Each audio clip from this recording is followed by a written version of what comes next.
How to install a WordPress plugin. There are a few ways to install a WordPress plugin, and I will show you the simplest and easiest way of installing the plugin from the WordPress repository. You can find that by hovering your cursor over plugins and clicking the Add New option. From here, you can filter results by featured, popular, recommended, and favorites.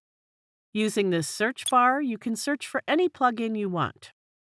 Then, just click the Install Now button.